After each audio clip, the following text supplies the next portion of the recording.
The bulldozer's engine roared to life at dawn, its metal claw hovering over my grandfather's heirloom tomato plants. The same plants that had fed our family for 4 generations. Margaret Wilson stood on my property in her designer blazer, iPad in hand, directing the destruction with that self-satisfied smile only HOA presidents seem to master. "This area has been designated as community overflow parking in our bylaws," she announced, not even looking at me as my inheritance was about to be flattened. What Margaret and her entitled Evergreen Meadows neighbors didn't realize was that beneath their feet ran something far more valuable than parking spaces. The main power line feeding electricity to their entire luxury development flowed exclusively through my land. As I watched strangers' BMWs and Mercedes park on soil my grandfather had nurtured for decades, I realized I wasn't just holding the deed to a farm. I was holding the switch to their comfortable suburban existence. The sound of engines and slamming car doors jolted me awake at 7 a.m. on what should have been a peaceful Saturday morning. My grandfather's farmhouse has stood on this land for over 70 years, long before fancy houses sprouted up around it. I inherited this 10-acre farm 3 years ago when Grandpa passed away. It's not just land to me. It's my history, my future, and my everyday happiness. I grabbed my robe and rushed outside, still in my pajamas. What I saw made my blood boil. At least 12 cars were already parked in neat rows across my east field, the same field where I was planning to plant corn next week. A woman in a blue blazer and perfect hair was waving more cars onto my property like she owned the place. She had a clipboard and that fake smile some people wear when they think they're in charge. "Hey, what do you think you're doing?" I shouted, jogging across my yard, my old farm dog Rusty barking beside me. The woman turned, looking annoyed at the interruption. "Good morning," she said with a smile that didn't reach her eyes. "I'm Margaret Wilson, president of the Evergreen Meadows Homeowners Association. I don't care if you're the president of the United States," I said, trying to keep my voice steady. "This is private property, my property, and you're trespassing." Margaret tilted her head like I was a child who didn't understand basic facts. "Oh, you must be confused. This area was designated as community overflow parking in our HOA bylaws." She glanced at her clipboard. "Are you the Davis who lives in the old farmhouse? We've been trying to contact you about joining our association." "Not confused at all. I've never signed any HOA agreement," I replied, pulling out my phone to show her my property deed. "This land has been in my family for generations. We're not part of your development." Margaret's perfect smile wavered. "Well, this has been designated community parking for years. The previous board must have had an arrangement with your grandfather." "My grandfather would never allow this," I said firmly. "He taught me to value every inch of this soil." Other neighbors were gathering now, watching us argue. Some looked embarrassed, others annoyed at the holdup. One man in golf clothes called out, "Hurry up, we'll be late for the tournament." Then I noticed something that made me forget about the parking situation entirely. A large truck was backing up toward my back field, straight toward the tomato plants I'd spent weeks nurturing. "Stop that truck right now," I shouted, breaking into a run. "You're destroying my crops." The driver, seeing me running and waving, hit the brakes just inches from my carefully tended rows. He rolled down his window. "Lady at the entrance told me to park big vehicles back here." I whirled around to find Margaret right behind me, her face flushed with anger. "Mr. Davis, you're making a scene," she said through clenched teeth. "We have a community golf tournament today, and this is the designated overflow area." "Says who?" I demanded. "Show me one document with my signature on it." "Our community bylaws clearly state." "I'm not part of your community," I interrupted, "and you have exactly 1 hour to get these vehicles off my property before I call the sheriff and have them all towed at the owner's expense." Margaret's eyes narrowed. "You wouldn't dare." I pulled out my phone. "Try me." She grabbed my wrist. "Listen to me carefully. Evergreen Meadows is home to the mayor, 2 city council members, and Judge Reynolds. Who do you think the sheriff will side with? A bunch of respected community leaders or one stubborn farmer?" I jerked my arm away. "Take your hands off me. This is assault now on top of trespassing." A few neighbors had wandered close enough to hear our argument. An older gentleman stepped forward. "Margaret, maybe we should just move the cars if this is really his property." "It's HOA property now," Margaret snapped. "And you can all thank Mr. Davis here when you're late for tea time." As if on cue, a shiny black SUV pulled up, and a stern-looking man in an expensive suit stepped out. He walked straight to Margaret, completely ignoring me. "Is there a problem?" he asked. Margaret smiled, suddenly looking relieved. "Perfect timing, Jeffrey. Our friend here seems confused about the parking arrangement." Jeffrey turned to me, extending his hand. "Jeffrey Williams, HOA attorney. And you are the legal owner of the property you're all trespassing on," I replied, not taking his hand. His smile didn't falter. "I understand your confusion. The easement agreement that allows for community parking on this portion of land was established years ago. I have copies back at my office." "An easement I never signed," I insisted. "Show me the paperwork right now." "We can discuss this civilly," Jeffrey said smoothly. "Perhaps over coffee? There's no need for threats." I looked around at my invaded farm, cars on my growing fields, entitled people staring at me like I was the problem. Something in me snapped. "You have 1 hour," I repeated. "Then I'm calling the sheriff, the local news, and every towing company in the county." I turned and walked back to my house, ignoring Margaret's threats behind me. Inside, my hands were shaking so badly I could barely dial my phone. "County Records Office," a friendly voice answered. "This is Alex Davis at the old Miller farm outside Evergreen Meadows. I need to check if there are any easements or agreements attached to my property. It's urgent." "We close at noon today," the voice replied. "Can you come right now?" I glanced at my watch. 9:15 a.m. "I'll be there in 20 minutes. As I grabbed my keys, I looked out the window. Instead of moving cars, more were arriving. Margaret was directing a pickup truck to park right up against my tomato plants. I saw her look toward my house with a smirk on her face. This wasn't just about parking anymore. This was war. The county records office was quiet on Saturday morning, with only 2 employees working the weekend shift. The older gentleman at the desk looked up as I burst through the doors. "I'm Alex Davis. I called about property records for the Miller farm." He nodded, holding out his hand. "Frank Jenkins. Been working here 30 years. I knew your grandfather." This caught me by surprise. "You did? Old man Miller was quite a character," Frank said with a smile.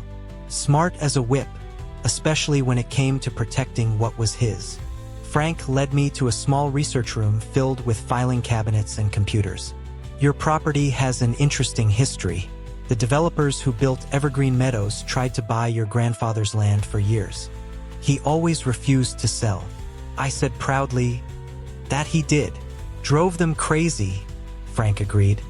"They even tried to have the land condemned at one point, claiming it was a public nuisance." My stomach tightened. "That sounds familiar." Frank pulled several thick folders from a cabinet. "Let's see what we've got here. Property deeds, tax records, building permits." He spread the documents on the table, putting on reading glasses. After 20 minutes of searching, Frank sat back. "Just as I thought, there's no easement for parking or public access on your property. Not a single document showing your grandfather ever agreed to let the HOA use his land." Relief washed over me.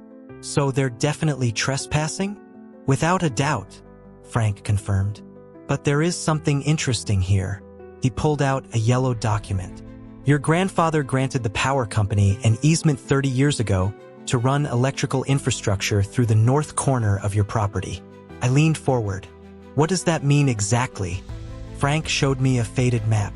"According to this, the main transformer supplying power to Evergreen Meadows is located on your land. Your grandfather negotiated this when the development was first built. The power company pays you $500 annually for access." I stared at him. "Are you saying what I think you're saying?" Frank's eyes twinkled. "The HOA community's electricity runs through your property. Legally, you control access to that transformer. Can they move it?" I asked. "Not easily," Frank replied. It would cost hundreds of thousands of dollars and require county approval, new permits, and probably a long service interruption, plus your permission to terminate the current easement. My mind was racing. What about those payments? I've never received any money from the power company. Frank typed something into his computer. Payments have been going to a trust account in your grandfather's name since his passing. They've been accumulating.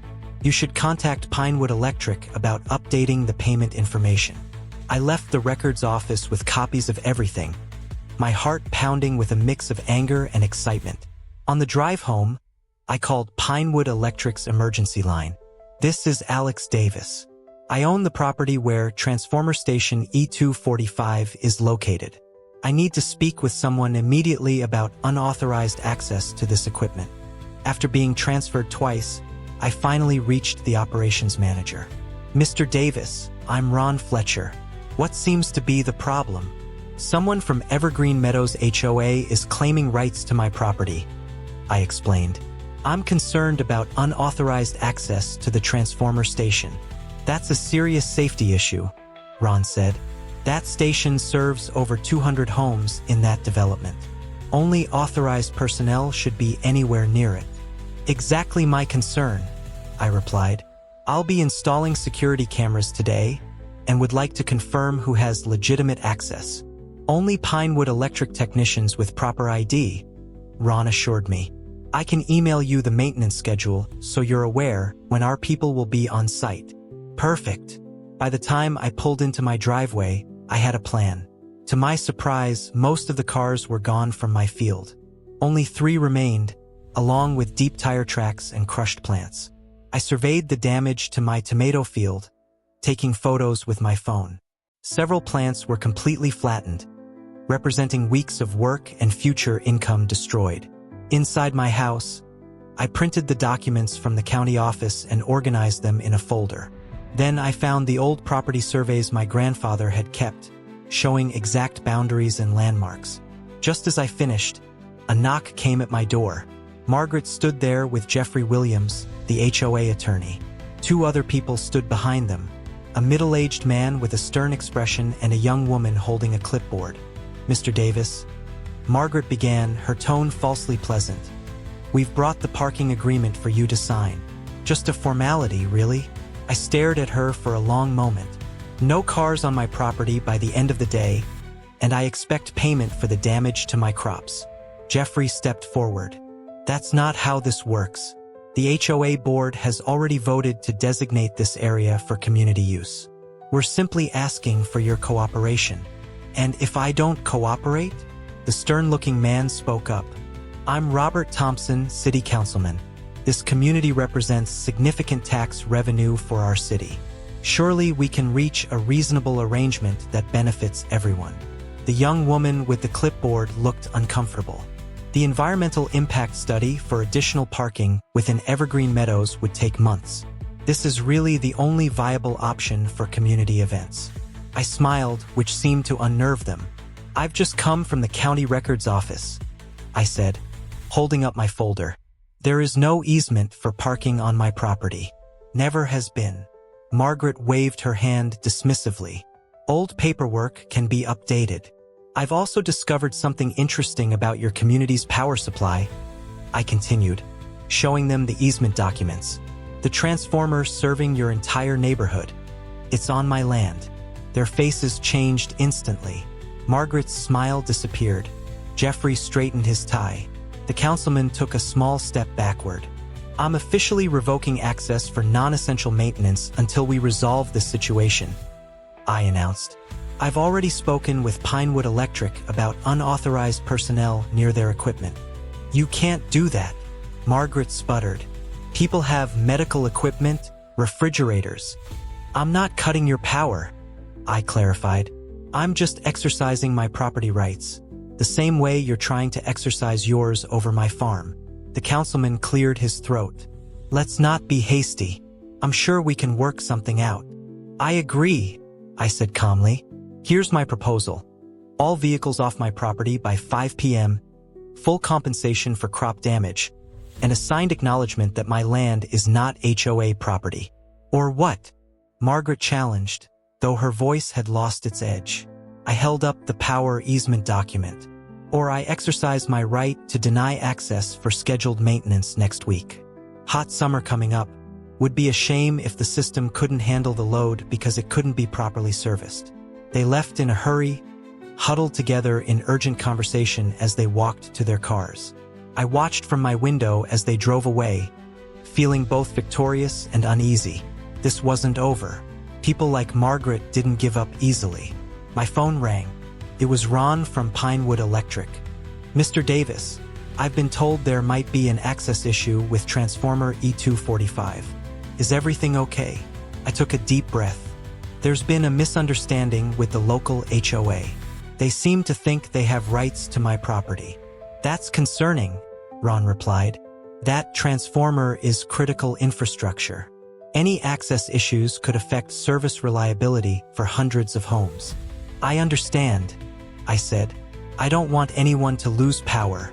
I just need the HOA to respect my property rights." "Tell you what," Ron offered.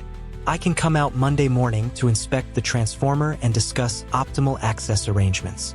Sometimes a little official presence helps clear things up." I thanked him and hung up, feeling slightly more optimistic. But my relief was short-lived. Through my window, I spotted Margaret's car returning, followed by 3 police cruisers with lights flashing. This fight was far from over. In fact, it was just beginning. I stared at the police cruisers pulling up to my house, my heart pounding. Sheriff Reynolds stepped out first, followed by 2 deputies. Margaret stood behind them, arms crossed, that smug smile back on her face. "Mr. Davis," the sheriff said, tipping his hat, "we've received reports of threats against the Evergreen Meadows community. Something about cutting off their power." "That's absolutely false," I replied calmly. "I simply informed them that they're trespassing on my property and that I control access to the transformer station located on my land, which is my legal right." Sheriff Reynolds looked uncomfortable. "Margaret here says you threatened to shut off their electricity if they didn't meet your demands." "I have the conversation recorded," I said, pulling out my phone. "Would you like to hear it?" Margaret's smile faltered. "That's private property. You can't record people without permission." "On my property, which you were trespassing on," I countered. "And in North Carolina, single-party consent is perfectly legal for recordings." I played the recording, which clearly showed I'd only mentioned restricting access for maintenance, not cutting power. The sheriff listened carefully, then turned to Margaret. "Ma'am, this doesn't sound like a threat to cut off power." "He implied it," Margaret insisted, her voice rising. "And he's refusing to honor our community parking agreement." I handed the sheriff the documents from the county office. "There is no agreement. They've been using my land without permission, and today they damaged valuable crops." The sheriff reviewed the papers, his expression growing more serious. "These look legitimate. Ms. Wilson, do you have documentation showing your HOA has rights to use this property?" "We're getting it from our files," she said quickly. "Jeffrey is bringing it right now." As if on cue, Jeffrey's SUV pulled up. He hurried over with a folder, but his confident stride slowed when he saw the sheriff examining my documents. "Here's our easement agreement," Jeffrey said, handing over a paper with what appeared to be my grandfather's signature. I looked at it closely. This is a forgery. My grandfather's signature never had that loop on the M. And look at the date, March 15th, 2022. My grandfather passed away in 2020. The sheriff's eyebrows shot up. "This document is dated after your grandfather's death?" Jeffrey paled. "There must be some mistake with the dating." "No mistake," I interrupted. "They created this document recently because they know they have no legal right to my property." The sheriff handed the paper back to Jeffrey. "Mr. Williams, creating fraudulent legal documents is a serious offense. I suggest you speak with your board about this situation." Margaret stepped forward. "Sheriff, you can't possibly be taking his side. We're talking about the entire Evergreen Meadows community. Over 200 homes, taxpayers, voters." "Ma'am," the sheriff cut her off. The law doesn't care how many voters are involved. Trespassing is trespassing, and forgery is a criminal offense. As the sheriff was speaking, I noticed a power company truck pulling up. Ron Fletcher stepped out, clipboard in hand. "Mr. Davis," he called, walking over. "Sorry to drop by unannounced, but after our call, I thought I should check the transformer personally." "Perfect timing," I said. "Sheriff Reynolds and I were just discussing access issues with the HOA. Ron looked at the group assembled on my property. "I should clarify something for everyone here. Transformer E245 is critical infrastructure on private property. The easement agreement is exclusively between Pinewood Electric and the property owner, currently Mr. Davis. No third party, including an HOA, has any rights to that equipment or the land it sits on." Margaret's face had turned an alarming shade of red. "This is outrageous. The community has used this area for years. Without permission," I added. The sheriff turned to Margaret and Jeffrey. "I suggest you folks head back and discuss this with your board. Based on what I'm seeing, you have no legal right to use Mr. Davis's property. I'll be filing a report about the potential forgery as well." As they reluctantly began to leave, Margaret turned to me, her voice low but intense. "This isn't over, Davis. Not by a long shot." I watched them drive away, wondering what their next move would be. With people like Margaret, there was always a next move. ##### Part 6. The Counterstrike, 1515 to 1800 hours, 600 words. 2 days later, I received a certified letter from the Evergreen Meadows HOA. Inside was a formal notice informing me that I was being fined $5,000 for unauthorized landscape modifications and agricultural activities, contrary to community aesthetic standards. The letter also stated that I had 72 hours to remove all farming equipment visible from community roadways and cease all commercial agricultural activities or face additional fines of $500 per day. At the bottom was Margaret's signature with a handwritten note. "Perhaps now you'll reconsider our generous parking agreement." I read the letter 3 times, my hands shaking with anger. Then I noticed something strange. The letterhead listed my property address as being part of Evergreen Meadows. I called Frank at the county records office. "They can't fine you if you're not a member," he confirmed after hearing my story. "But be careful. I've seen HOAs like this before. They'll try to wear you down." What should I do? Document everything, get security cameras, and maybe talk to Oliver Jenkins. He's an attorney who specializes in fighting overreaching HOAs. Handled a similar case last year in Pine Creek. I thanked him and immediately ordered security cameras online. While checking out, I noticed an email notification. The power company had just deposited this year's easement payment into my account. An idea began forming in my mind. I looked up Oliver Jenkins' number and left a message explaining my situation. Then I walked out to look at the transformer on my property.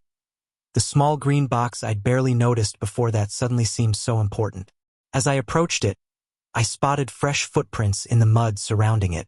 Someone had been here recently. The access panel looked slightly ajar. "That's him," a voice shouted. "She's pointing at me, standing near the transformer. He was just tampering with it." I stood frozen beside my transformer, watching Margaret point her finger at me while yelling to the power company worker. My heart pounded in my chest. She was trying to frame me. "I just got here," I said calmly to the worker. "The panel was already open. Look at the security cameras in my barn if you don't believe me." The worker, his name tag read Dave, looked confused. "Ma'am, we don't have any reports of tampering." "Check it," Margaret demanded. "He threatened to cut our power yesterday." Dave approached the transformer cautiously and examined the panel. "This has definitely been tampered with. The access lock is broken." He turned to me with suspicion. "Sir, did you do this?" "Absolutely not," I replied. "I just noticed it myself and was about to call it in. My security cameras will show I've been in my house all morning until 5 minutes ago." "Convenient that you mention cameras," Margaret sneered. "Where are they?" "I don't see any." "They're being installed tomorrow," I admitted. "But I had nothing to do with this." In fact, I paused. a realization hitting me. Dave, when was the last time an official power company employee checked this transformer? According to our records, not for at least 3 months, Dave said, checking his tablet. I turned to Margaret. How did you know the panel was open? You drove straight here and pointed it out. Her face flushed. I noticed it earlier when you were trespassing on my property? I finished for her. Or when someone you sent was breaking the lock? Dave looked between us, clearly uncomfortable. I'm going to need to file a report about this. Please do, I said. And I'd like a copy, along with confirmation that no one from Evergreen Meadows has authorization to access this equipment. Margaret stormed back to her SUV without another word. Dave spent 30 minutes securing the transformer and taking photos. He gave me his card and promised to have his supervisor call me. That night, Oliver Jenkins returned my call. After hearing my story, he agreed to represent me. Classic HOA overreach, he said. They target properties they want to control, especially ones that don't fit their aesthetic vision. The good news is you've got leverage with the transformer easement. A week passed without incident. I filed formal complaints about the trespassing and tampering, installed security cameras, and began working with Oliver to draft a cease and desist letter to the HOA. Then early Monday morning, my alarm system woke me at 4:30 a.m. The security app on my phone showed movement at my east fence.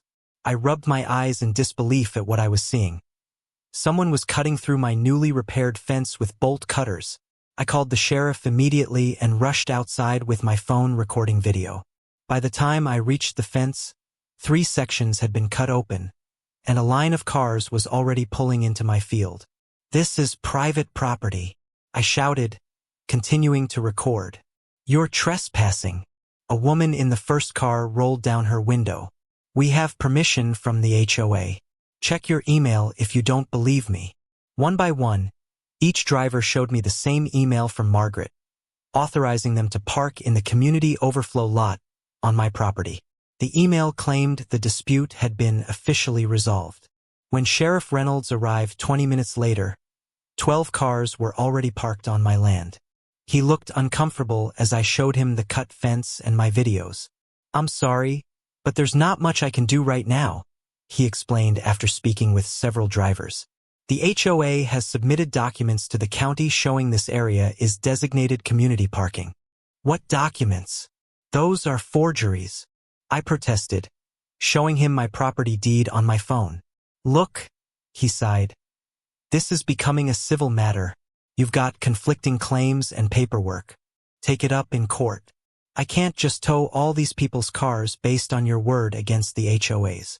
After he left, I called Oliver, who promised to file for an emergency injunction that day. But the courts moved slowly, and meanwhile more cars kept coming. Fuming, I walked to Elena's house. She had always been straight with me. She invited me in for coffee, her face showing concern. I need to show you something, she said once we were seated at her kitchen table. She pulled out her tablet. I'm on the HOA email list. What they're doing isn't right. She opened her email and showed me a series of messages between Margaret, Jeffrey, and other board members.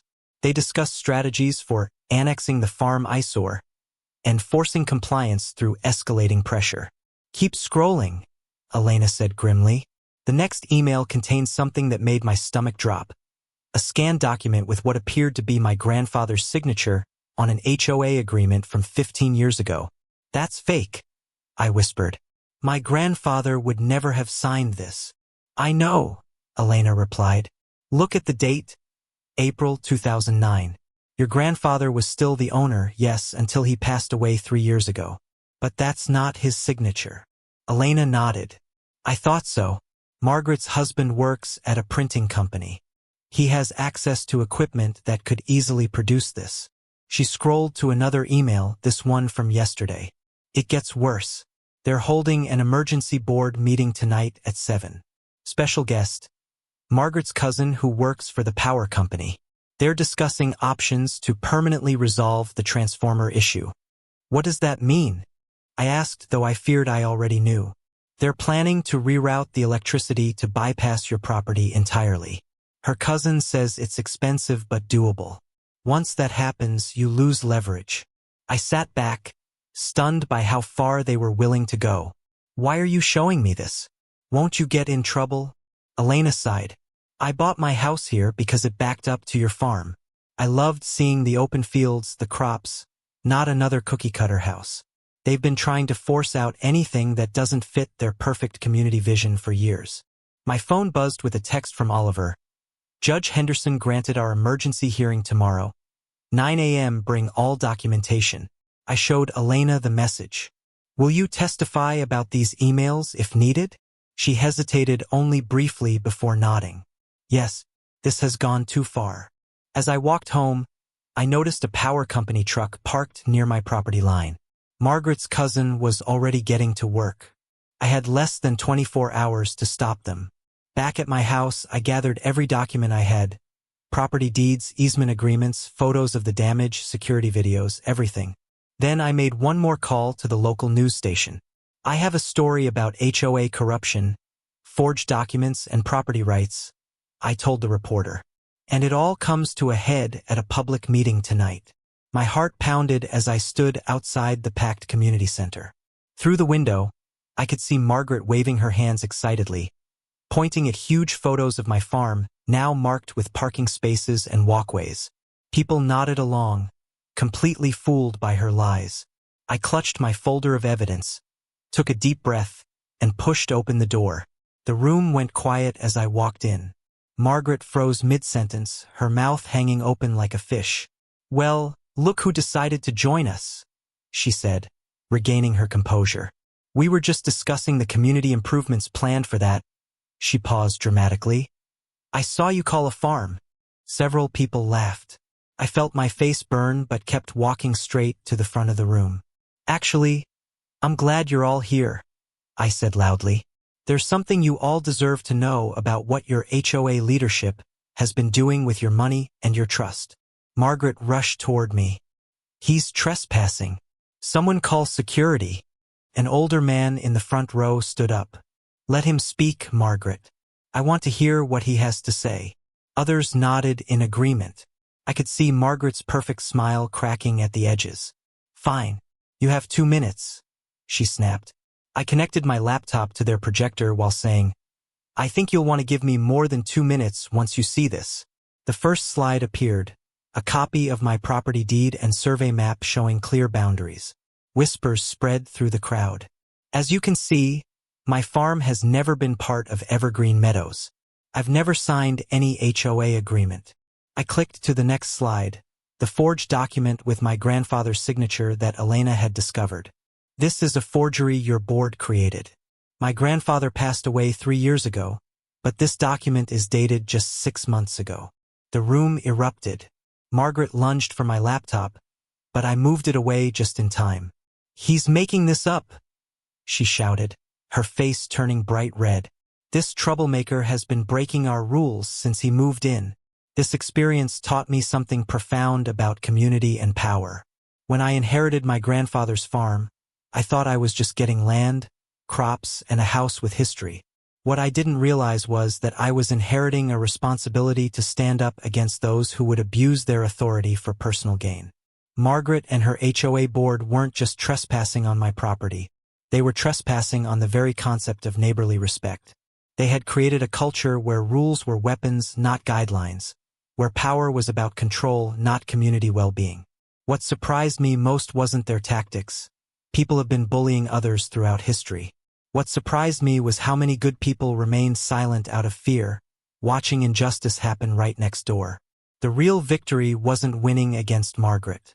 It wasn't even protecting my grandfather's legacy. The real victory was watching a community find its voice again. Seeing neighbors stand together and say, "This isn't who we are." Sometimes the most important boundaries aren't the ones marked on property deeds. They're the moral lines we draw that say, "This far but no further." When we defend those boundaries, not just for ourselves but for each other, that's when we truly become a community worth belonging to. If this story resonated with you, you're not alone. Thousands of homeowners face similar battles against overreaching HOAs that have forgotten they exist to serve communities, not rule them. Has an HOA ever overstepped their boundaries with you or someone you know? Share your experience in the comments below. Your story might help others recognize warning signs before they find themselves in a similar situation. Don't forget to like this video if you enjoyed it, and subscribe to my channel for more stories about standing up to those who abuse their power, whether they're wielding HOA bylaws or corporate influence. For those dealing with HOA issues right now, I've compiled a resource guide with legal templates, sample letters, and state-by-state information on property rights. The link is in the description below. Remember, knowing your rights is only the first step. Having the courage to defend them is what truly matters. Sometimes the most powerful line you can draw is simply saying no when others assume you'll say yes. Until next time, this is Alex Davis reminding you that good fences and clear boundaries really do make good neighbors.